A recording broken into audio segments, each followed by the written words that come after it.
Well, welcome everyone to this session of Morning Coffee. I'm Joe Osamendi, your host, but of course that's not the most important thing. The most important thing is the two gentlemen I'm going to introduce you to right now. And one of my favorite things on Morning Coffee is the Expert Series. And this is on Mondays, our Expert Series with Dr. Roy Swift, who's Executive Director of Workcred.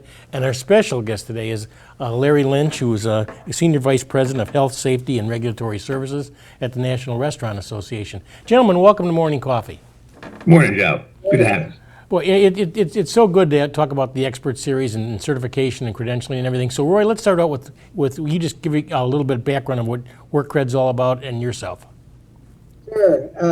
Well, Workcred is about the quality, market value, and effectiveness of workforce credentials. And I've worked with Larry for probably more years than we want to admit about looking at quality credentials, and particularly in his case in the food industry. And we worked in a company called the Conference for Food Protection, where we looked at standards and looked at how to implement quality assurance programs to ensure that people who eat in restaurants are assured that of safety, and that it is a type of thing that we have quality personnel. And so that has been a terrific experience for Workcred. Workcred works across all industries in looking at quality credentials, and this is the issue that we think that the general public needs to know more about, because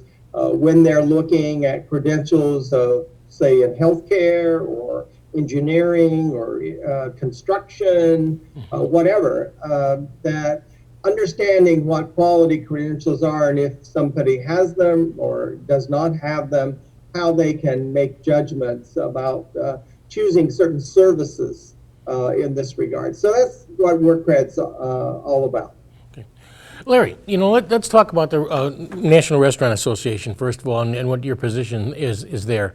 And give them a little, your great background is great too. Would you please tell my audience exactly all about yourself? We don't have much time, Joe, so I'll be brief. But really sticking with the credentials part, and that's actually where I met Roy a lifetime ago. Okay. I was heading up a group called the National Registry of Food Safety Professionals, and the idea behind NRFSP was to produce a quality credential in food safety. And we built that business to be the second largest in the industry, only to National Restaurant Association's ServSafe program. And Restaurant Association gobbled us up in 2016 and really came together to really see what we could do with credentials as an organization. We recognized that from a food safety perspective, people knew they had to get the food safety manager credential, but we also knew there was more to it. And back in 2016, in fact, the CDC actually produced a paper showing that restaurants that had a certified food safety manager on the premises had a lower incidence of foodborne illness than those who did not. So it really shows the value of the credential. But more importantly, we wanted to see what we could do with credentials beyond that. And we've started to build out a whole series of them that really help people in the restaurant industry. And it was great timing. We started this project, before I was there. And coming into the pandemic now, with the restaurants facing what the restaurants are with staffing, we think we have great opportunities to begin to build on that. So, for me, it's been a great time. My background before National Registry, I was with Disney for 10 years, heading up the Disney Institute. So there's that learning and development piece, but recognizing at the end of the day, there are so many ways that people think they can get quality credentials. You're working with Roy, we want to make sure they understand what a quality credential truly is. Well, you might bring up such a good point, because, credentials can mean anything or nothing, depending on what's back behind them. And a quality credential can be really satisfactory and make somebody's career even that much greater, and that person's skill be outstanding or not. So what makes a quality credential? Well, you want to take it first, and I'll follow up? Sure. Well, we think certainly a quality credential represents what's required in the job. And there's something called a job analysis that's done to ensure that indeed what the test is going to measure really is what you actually have to do in the job. Too often there's a disconnect between that. That's why really, if you can find individuals with credentials that are accredited, at least we know that there has been some sort of process that has assured that, and that there is an updating. Certifications are dynamic. they change all the time. So the fact is that it isn't something that, well, you get the certification and they never change it. There is a real need to have ongoing tapping of the industry to ensure that credential is updated. And certainly, Larry could talk about the National Restaurant Association's processes and how they really are on top of that. Well, and to build on what Roy's saying, Joe, is, we take a look at our processes. We recognize it's not us who does it. I think people, and I've heard this, think that we sit around a table and write the questions and try to figure out how to trick people. It's actually all industry driven. And this is what I think is critical for people to understand about a quality credential. It's the job analysis is where it starts, but there's a series of processes beyond the job analysis to get to a final examination form and a passing score, all of which involve different members of the industry to tell us what it is that we're supposed to do. So our team actually facilitates those processes rather than engages in those processes. And I think that's what people have to look for, is how engaged is an industry, how engaged is a profession in the development of that credential, because I think that really does define its quality. And then with us, we have to go through the accreditation process. We have accreditations from both the Conference for Food Protection as well as the International Standards Organization in recognition of the work that we do. And I think that's proof that people need to look for those kinds of marks of acceptance as something that says this group does know what it's doing and knows how to do it and gets it done right. That's so important. Restaurants, Larry's being modest, but I would say 75% of the restaurants, if you go in, they are visibly displaying their ServSafe certificate. If you look around, you will see that ServSafe certificate that says that they have people who have been credentialed by Larry's organization. Very true. Well, that's so important too, because the public is always involved in safety. That's what their number one concern is when you go to a restaurant is, am I going to walk out here with a great meal? Am I going to walk out here poisoned? One of those things. So the fact is, they certainly want to make sure everything is going well for them. But another thing I want to talk about a little bit, Larry, that you and I talked about a few weeks ago is not only the safety factor of credentialing, but also the management aspect of credentialing. Would you like to go into that for me? Sure. I mean, one of the things that we started doing, again, and recognize the value of credentials, is to look beyond just the mandated credentials. And that first step was to create a program called Serve Success. And that created a series of 3 credentials. It's the Certified Restaurant Professional, Certified Restaurant Supervisor, and Certified Restaurant, got that one right, Manager. And eventually we'll create the Certified Restaurant Executive. And those credentials help as a building block to build a career in the restaurant industry. Right? People don't understand. They think the restaurants are often a one-stop visit. I'm going to find a career doing something else. I'm going to become an actor. I'm going to become a business owner. But there are lots of opportunities in the restaurant industry, particularly today. When we take a look at how restaurants are consolidating, we have businesses buying them up. They're creating groups of restaurants. That means they need more than just someone who knows how to work in the kitchen. They need people who are business managers, they need people who are quality assurance individuals. It brings this plethora of talents that you need to bring together. And we just felt the Restaurant Association was well positioned and well established to be able to do that. And again, using the industry to establish those credentials and understand what those needs are. And now, as we come out of the pandemic and as restaurants are working harder and harder at finding staff, that ability to both find and retain staff, these kinds of credentials become a great opportunity for them to build on that. That's a good point, because when the pandemic happened, a lot of restaurants in this area, I think probably national, a lot of them just didn't make it because they didn't have quality staff and they couldn't go through the pandemic and survive. So, you'd say the restaurant industry right now, it is an opportunity to have a satisfying, well-paying career. Is that correct?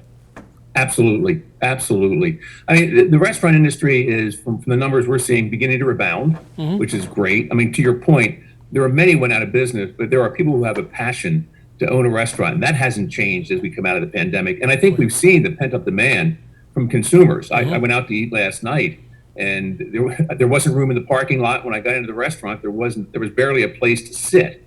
So I think it's evidence the fact that the need is there, the opportunity is there. And I think if we as an association can help people understand those career opportunities and guide them to the steps it takes to get there, you don't necessarily have to have a business degree, but there are things you can do in your work career, that you can do in your education, that we can provide that can help those stepping stones and help you find those opportunities in the industry.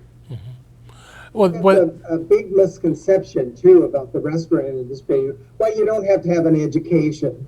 Just get a certification or something. Well, Larry just mentioned, I mean, if you have a business degree, that probably helps getting a managerial position.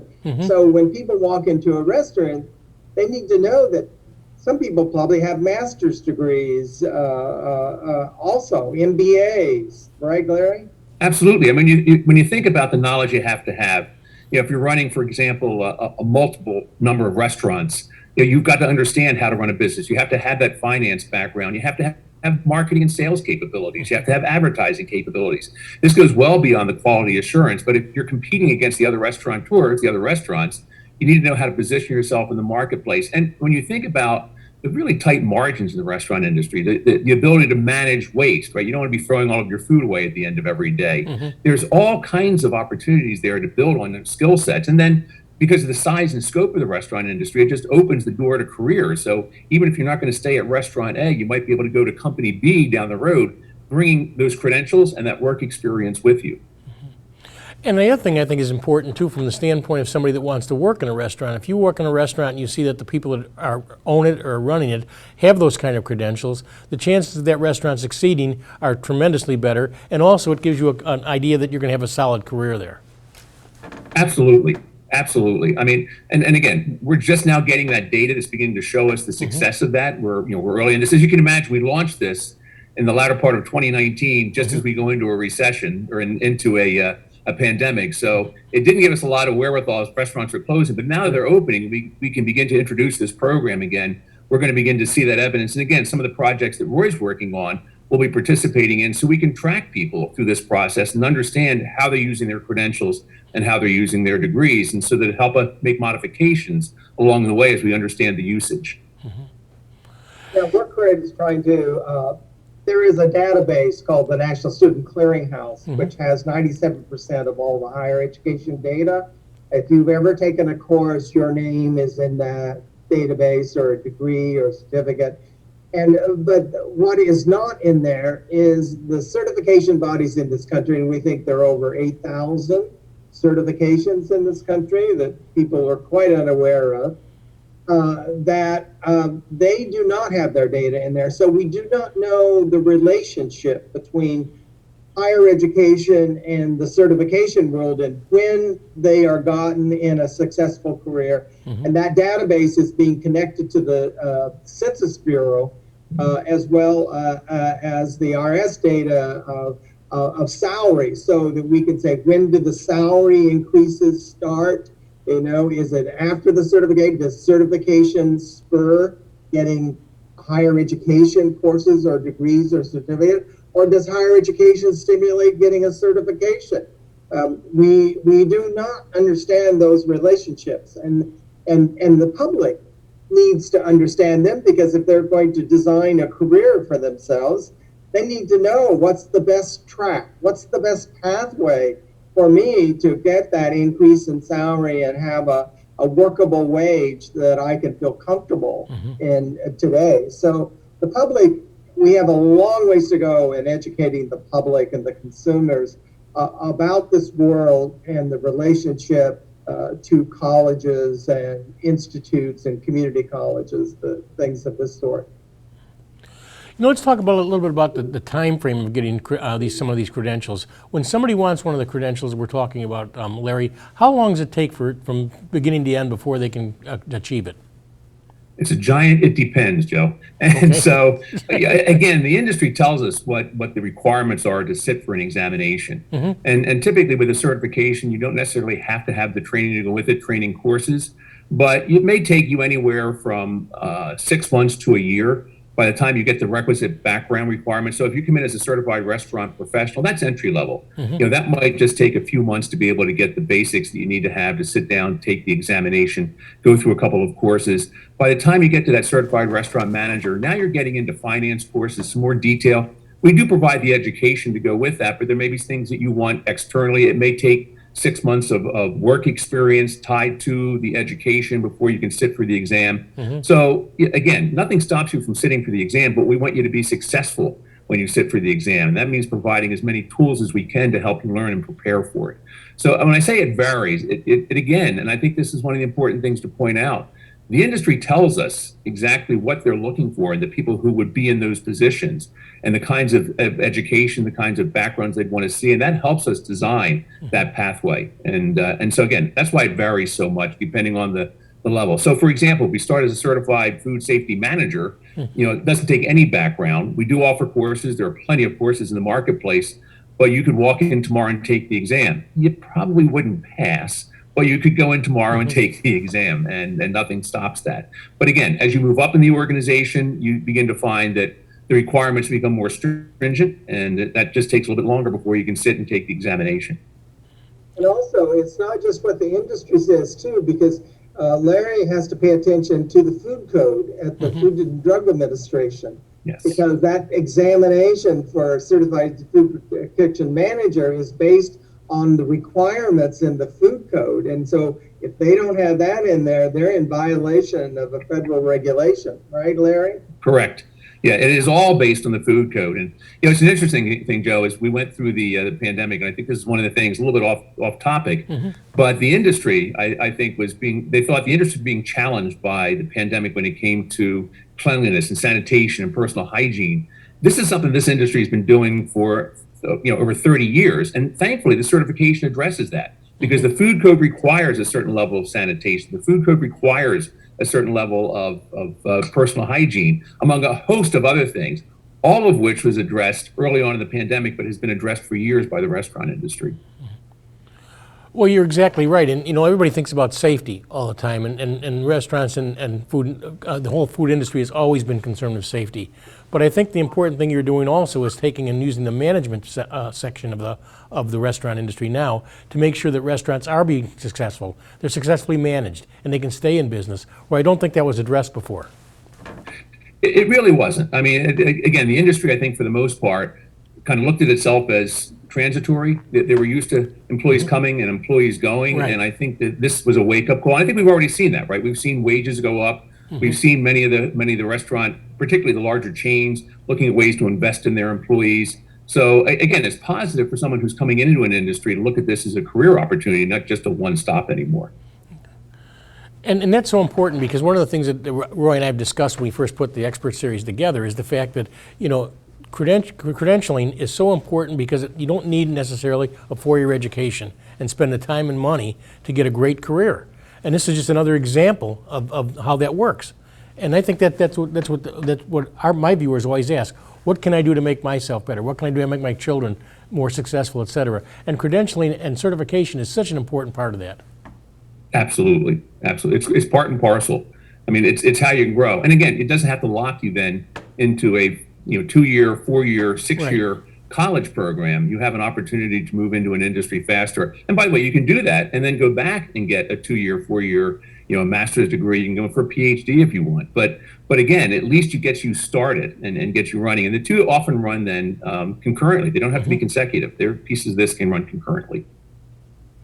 It's not just institutions too, Larry. There's in the big chains, right? There's like the West Coast Regional Director. I mean, correct. In some respects, the sky's the limit going up to the corporate office in these Absolutely. Chains.